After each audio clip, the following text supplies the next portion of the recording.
Muy bien. Entonces empezamos. Nosotros sabemos que nuestra alimentación es bastante rica en lípidos. Nos gusta bastante las cosas que tienen alto tenor graso. Indiscutiblemente todas las que tienen un alto tenor graso son muy agradables al paladar porque los lípidos se encargan de darle textura a los alimentos. ¿Sí?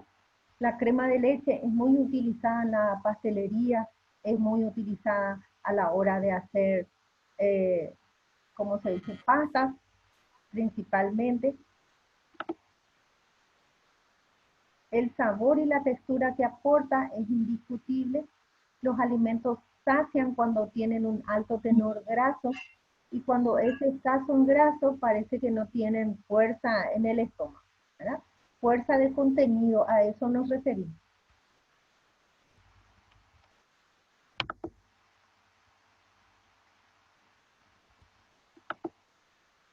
Bueno, muy bien. Esta es la composición de los lípidos que ingerimos en nuestra dieta, ¿sí?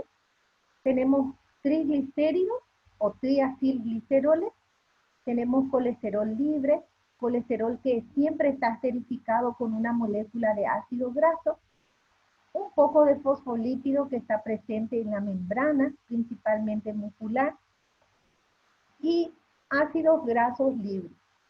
De todo esto que nosotros ingerimos, el 90% es triglicéridos. Y solamente ese 10% que está aquí es lo que representa el restante. ¿Cuánto en condiciones normales eso significa? Entre 60 a 150 gramos de lípido al día. Entonces, si ustedes hacen sus cálculos por nutrición normal, eso ya me parece que es demasiado mucho. Bueno, muy bien. Vayamos al siguiente. ¿Qué nosotros sabemos? Que los lípidos son insolubles en agua. Como son insolubles en agua, cuando entran en contacto con el agua, efecto hidrofóbico, repelen las moléculas de agua y forman una masa grande. Entonces, en el intestino, para que las enzimas puedan actuar sobre él, forman pequeñas gotitas. Y estas pequeñas gotitas se llaman micelas. ¿Quiénes son responsables de hacer que la grasa que llega al intestino se convierta en gotitas pequeñitas para que las enzimas puedan actuar sobre él? Las sales biliares. Cuando la alimentación llega al intestino, la pared intestinal libera dos hormonas, que es la colecistocinina y la secretina. La CCK estimula la liberación del contenido enzimático del páncreas, que nosotros en carbohidratos ya vimos que era amilasa pancreática. Y cuando vimos proteínas, habíamos dicho que era tripsinógeno, quimotripsinógeno, prolactasa, procarboxipeptidasa y proaminopeptidasa para las proteínas. De igual manera, el páncreas también tiene enzimas para los lípidos. Y en este caso nosotros teníamos ésteres de colesterol. Entonces la enzima que hidroliza ésteres de colesterol se va a llamar colesterol esterasa. La enzima se va a llamar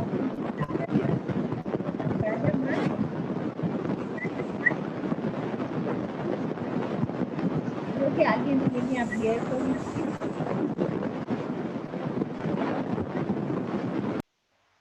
Ahora sí. Entonces, repetimos de vuelta. La enzima que va a degradar ésteres de colesterol se llama colesterol esterasa. Y la enzima que va a degradar triglicéridos se llama lipasa pancreática.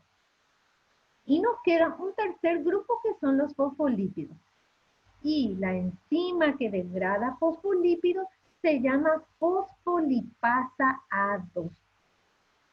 Dos de estas enzimas, la colesterol esterasa y la fosfolipasa A2, necesitan la presencia de calcio en el intestino para ejercer su actividad. Fíjense que el calcio actúa allí como un cofactor. Entonces, importancia de calcio a nivel intestinal es que actúa como cofactor de las enzimas que degradan lípidos. ¿Qué significa eso? Que si hay deficiencia de calcio, va a haber disminución de la absorción de los lípidos. Entonces quitémosle el calcio a la alimentación, ¿verdad? Pero tampoco es la solución, porque si no vamos a tener calambre. ¿Ok? Bueno, muy bien. Volviendo a lo nuestro. Las sales biliares emulsifican la grasa, la convierten en gotitas pequeñas y sobre estas gotitas pequeñas actúan las enzimas del páncreas.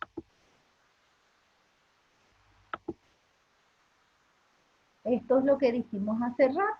La pared de la célula intestinal libera CCK y secretina. La secretina estimula la secreción del jugo pancreático, que va a ser rico en bicarbonato. ¿Por qué rico en bicarbonato? Porque está viniendo un quimo muy ácido. Entonces hay que neutralizar ese quimo. En primer lugar, para proteger la pared del duodeno. Y en segundo lugar, para proporcionarle a las enzimas del páncreas el pH que ellos necesitan para poder actuar.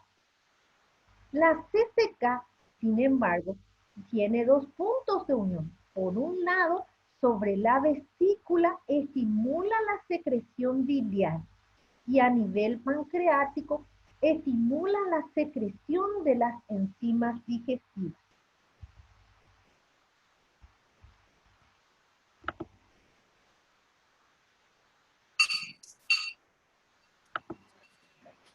Muy bien. El 90% de los lípidos que ingresa en la dieta es triglicéridos y solo el 10% corresponde a los fosfolípidos, a los ésteres de colesterol, al colesterol libre y a los ácidos grasos. Fíjense ustedes, los triglicéridos en la boca, en la saliva, existe una enzima que se llama lipasa sublingual. La lipasa sublingual es capaz de hidrolizar los ácidos grasos que están en la periferia, formando parte del triglicérido. Periferia es el carbono 1 y el carbono 3. Siempre que este triglicérido sea de cadena corta y de cadena media. ¿Dónde encontramos triglicéridos de cadena corta y media? Encontramos en la leche. La leche es un alimento muy digerible porque tiene triglicéridos de cadena corta y de cadena media. Los triglicéridos de nuestra alimentación, que son los que están formando parte de las proteínas como las carnes, ¿verdad? Tienen triglicéridos de cadena larga.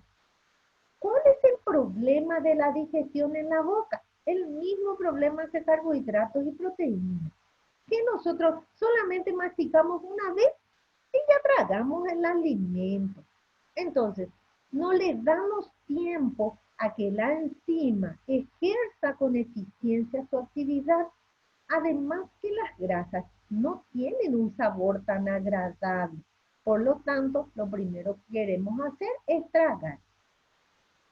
En el estómago existe otra enzima que degrada triglicéridos y se llama lipasa preduodenal o lipasa gástrica. La lipasa gástrica también actúa sobre triglicéridos de cadena corta y de cadena media. Y esta lipasa tiene mucha importancia en el recién nacido. ¿Por qué tiene mucha importancia en el recién nacido? Porque el páncreas del bebé aún está inmaduro. Por lo tanto, no produce lipasa pancreática aún. Entonces, ¿quién suple esta función? La lipasa gástrica. Su alimentación es rica en triglicéridos de cadena media, por lo tanto, gracias a eso, el bebé puede absorber grasa y no sufre el síndrome de mala absorción. La acumulación de grasa en el intestino también produce diarrea. Ahora, por otro lado, la digestión completa de los triglicéridos y del resto de los lípidos ocurre en el intestino. Entonces, repasamos de vuelta. En la boca la lipasa preduodenal y en el estómago, perdón, en la boca la lipasa sublingual y en el estómago la preduodenal hidrolizan triglicéridos de cadena corta y media. Y en el intestino ocurre la hidrólisis total de todos los lípidos, que son triacilgliceroles de cadena larga, ésteres de colesterol y fosfolípidos. Entonces, ¿dónde ocurre la digestión completa de los triglicéridos de la alimentación? En el intestino. El ácido graso que se libera, fíjense que en este caso ya liberamos los dos ácidos grasos que están presentes en el triglicérido. Algunos de estos ácidos grasos pueden reaccionar con el calcio y formar, por ejemplo, palmitato de calcio, estearato de calcio, y eso se eliminan por las heces, terminan siendo eliminados por las heces. Y mediante este calcio, no toda la grasa que consumimos en la alimentación se absorben. Cuando no hay una buena absorción de lípidos a través de la membrana, la formación de jabones en el intestino es alta y eso es lo que se conoce como esteatorrea.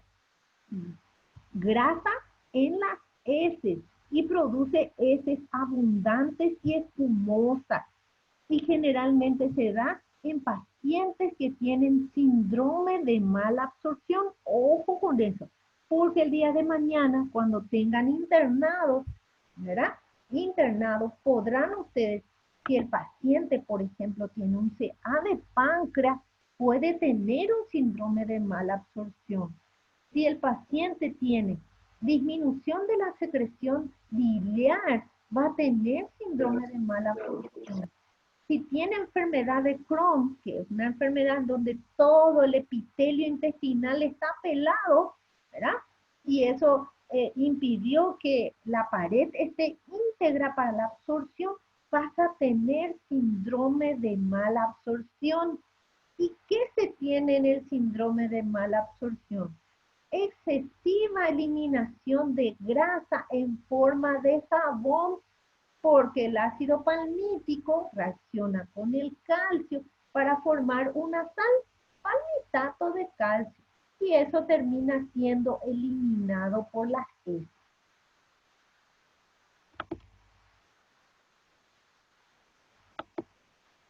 Bueno, esto nosotros ya dijimos ya, los de cadena corta y los de cadena media se absorben fácilmente, se digieren fácilmente.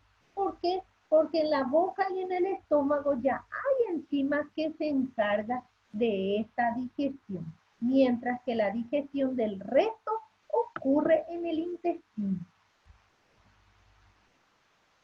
La enzima que degrada triglicéridos en el intestino se denomina lipasa pancreática.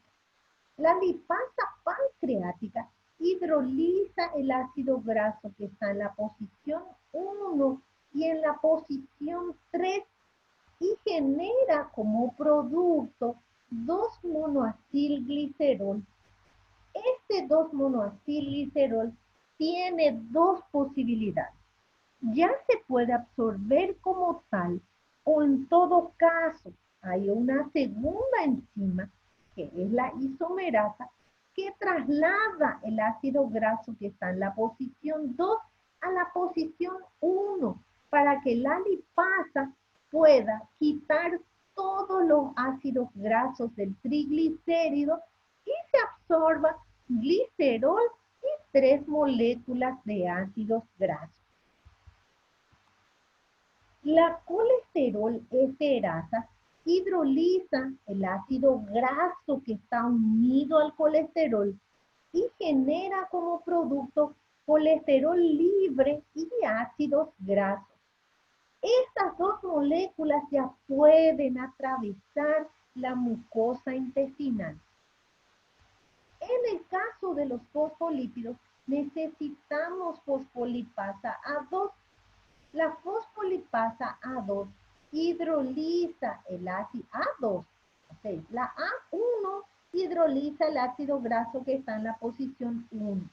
Y la A2 hidroliza el ácido graso que está en la posición 2 y genera como producto lisofosfolípidos. ¿Verdad? Lisofosfolípidos, así se llama este, o ¿se acuerdan nuestro famoso ácido fosfatídico? Entonces, estas dos moléculas ya pueden atravesar la mucosa intestinal y pueden absorberse a través del epitelio. Esto es para resumir lo que dijimos. Para absorber lípidos necesitamos 3 enzimas. La lipasa pancreática, que va a degradar triglicéridos. La fosfolipasa A2, que va a degradar fosfolípidos. Y la colesterol esterasa, que va a hidrolizar ésteres de colesterol. ¿Qué se absorbe del triglicérido? 2 monoacilglicerol y 2 moléculas de ácido graso. Del fosfolípido, lisofosfolípido y una molécula de ácido graso.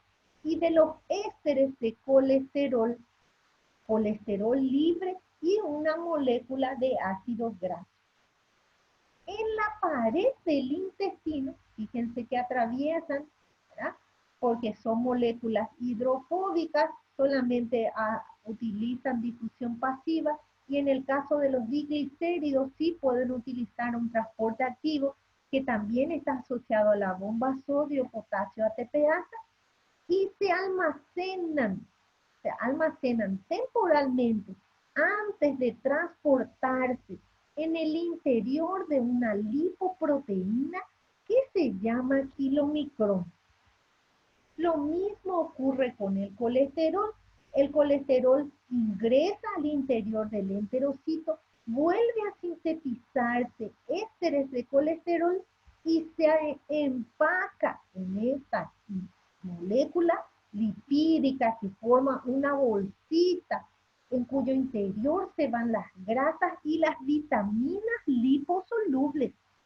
Los kilomicrones transportan grasa, pero acuérdense que las vitaminas liposolubles necesitan de la presencia de las grasas para absorberse. ¿Por qué necesitan la presencia de las grasas? Porque las grasas tienen el transportador. Entonces, estas vitaminas se cuelan con los lípidos para ir dentro del torrente sanguíneo en el interior de los kilomicrones. Entonces, los kilomicrones no solamente transportan lípidos de la alimentación, sino que también transportan vitaminas liposolubles. Esto es para resumir, ¿verdad? En el estómago, la lipasa preduodenal libera ácidos grasos, y si ustedes se fijan, el ácido graso liberado es de cadena corta y de cadena media.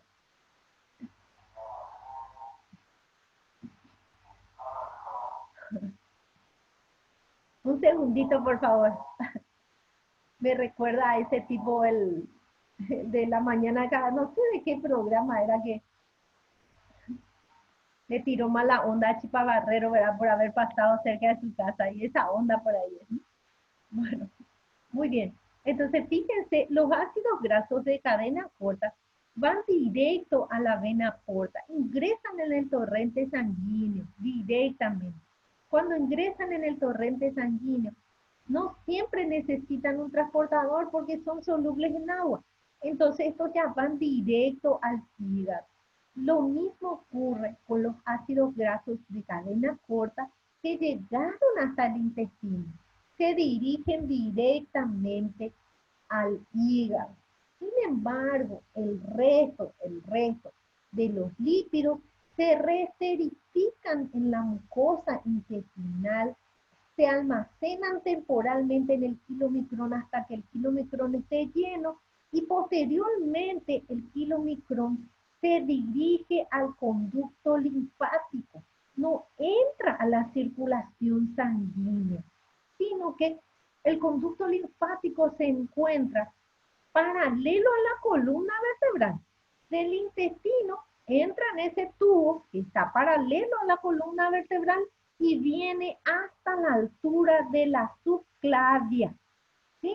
Hasta la altura del huesito donde termina en una arteria, ¿verdad? O las venas, que son las venas subclavias, y desde arriba van a empezar su circulación para terminar finalmente en el hígado.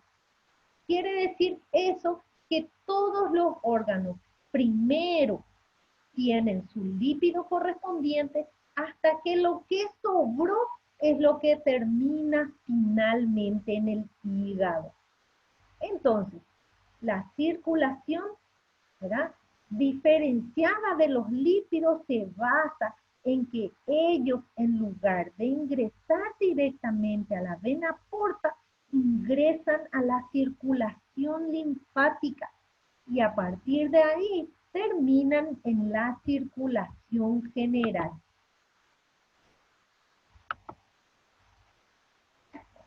Muy bien. Me quiero quedar hasta ahí porque tengo 10 minutos, ¿verdad? Micrófono abierto, que es la primera parte, que es el metabolismo de los lípidos en el intestino. Voy a hacer un repaso rápido para ver si cachamos, ¿sí? En la boca tenemos una enzima. ¿Cómo se llama esta enzima que está presente en la boca?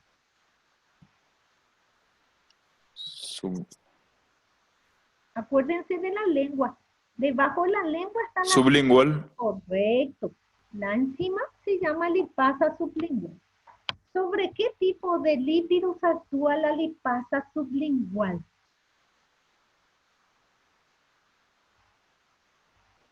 Acuérdense de la leche. La leche era el alimento más digerible existente. Porque Ácidos grasos de cadena corta. pero lipasa, la lipasa no actúa sobre los ácidos grasos, actúa sobre los triglicéridos que están formados por ácidos grasos de cadena corta y de cadena media. Entonces, estos triglicéridos también se llaman triglicéridos de cadena corta y triglicéridos de cadena media. Se llaman TCC y TCM. Entonces, ustedes ven por allí algún producto alimentario que dice TCC, significa que tiene triglicéridos de cadena corta. Estos dos tipos de triglicéridos se utilizan como suplemento alimentario en aquellos pacientes que, por ejemplo, tuvieron cirugía intestinal, a los cuales se le quitó un gran fragmento de intestino, por ejemplo, y le llaman grasas parcialmente digeridas. Pero si vos ves la composición, ves que son triglicéridos de cadena corta y triglicéridos de cadena media. Y ahora ya sabes por qué se usan, porque es más fácil de digerir.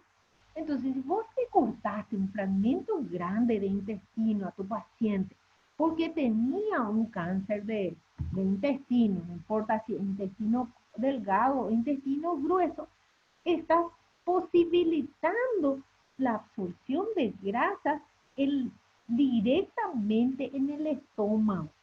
Y en el intestino, los que terminaron allí no necesitan transportador, sino que entran directamente al torrente sanguíneo.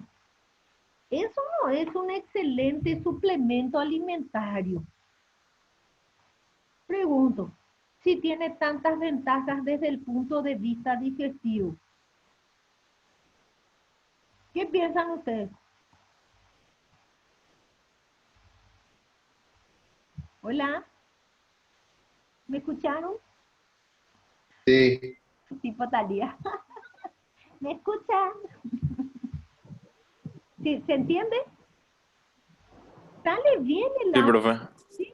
Bueno, miren, este es un excelente suplemento nutricional. Esa línea que se utiliza en nutrición integral trae triacilgliceroles de cadena corta y triacilgliceroles de cadena media. ¿Por qué? ¿Cuál es el beneficio? Se digieren fácilmente en el estómago, no necesitan transportadores, ingresan directo a la circulación general. Esos son los beneficios de los triglicéridos de cadena corta y de cadena media. ¿Ok? Bueno, continuamos. En el estómago, ¿qué enzima tengo? Lipasa gástrica. ¿Escucho? ¿Lipasa? Lipasa preduodenal. Antes del duodeno, antes del intestino está esta lipasa. Entonces, esta es la que puede favorecer la digestión de los triglicéridos de cadena corta y de cadena media. En el intestino, ¿quiénes completan la digestión?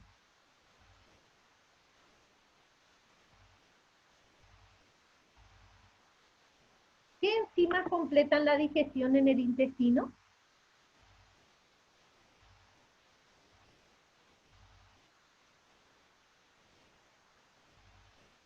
¿Escucho? No estoy escuchando. Lipasa pancreática puede ser, profe. Sí, la lipasa Los triglicéridos. para triglicéridos, excelente. ¿Y para los ésteres de colesterol?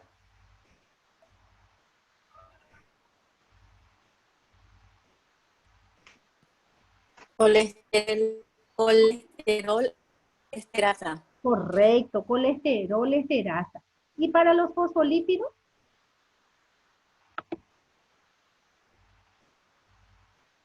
Para los fosfolípidos, ¿cómo se llamaba la enzima? Fosfolipasa A2. Fosfolipasa A2. ¿Sí? Entonces se absorbe ácidos grasos, 2-monoacilglicerol, colesterol libre y lisofosfolípidos. Y estos vuelven a reesterificarse en la célula del intestino, o sea, se vuelve a formar triacilglicerol, se vuelve a formar ésteres de colesterol y se vuelve a formar fosfolípidos. Y estos fosfolípidos se empaquetan en los kilomicrones. Y los kilomicrones, en lugar de entrar en la circulación general, ingresan en la circulación linfática. La circulación linfática recorre a lo largo de la columna y termina a la altura de la subclavia. Y a partir de ahí, los kilomicrones empiezan a ceder su contenido. Le da una pequeña cantidad de lípidos al corazón, al pulmón, al tejido adiposo, a los músculos, y lo que le sobra, lo que sobró, termina en el hígado.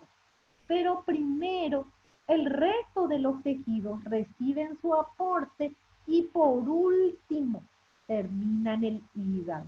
Entonces, a diferencia de los carbohidratos y las proteínas que primero se iban al hígado y desde el hígado se redistribuían a los tejidos, hace una circulación inversa. ¿Ok? ¿Cómo se llaman las hormonas que estimulan la secreción pancreática?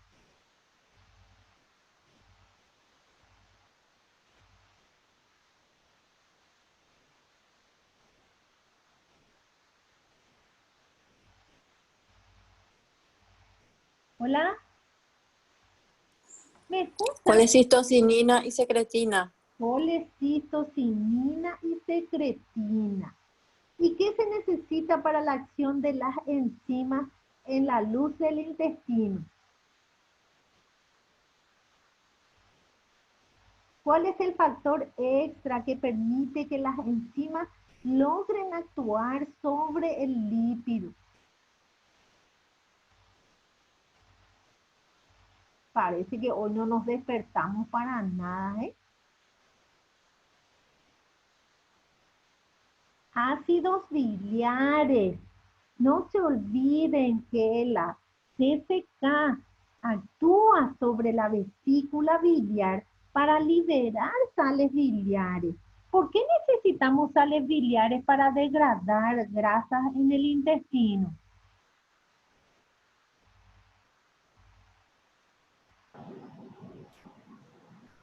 Porque forman las micelas.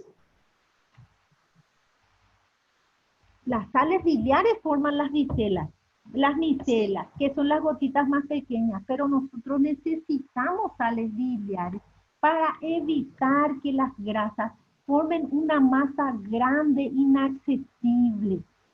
Y esa masa grande se debe porque los lípidos son hidrofóbicos. Efecto hidrofóbico, cuando entran en agua, tienden a agruparse y formar una molécula grande. Entonces no le permiten las enzimas del intestino hidrolizar triglicéridos, ésteres de colesterol y fosfolípidos. ¿Ok? Bueno, muy bien. Tengo 20 segundos. Entramos de vuelta enseguida, ¿sí? Para continuar.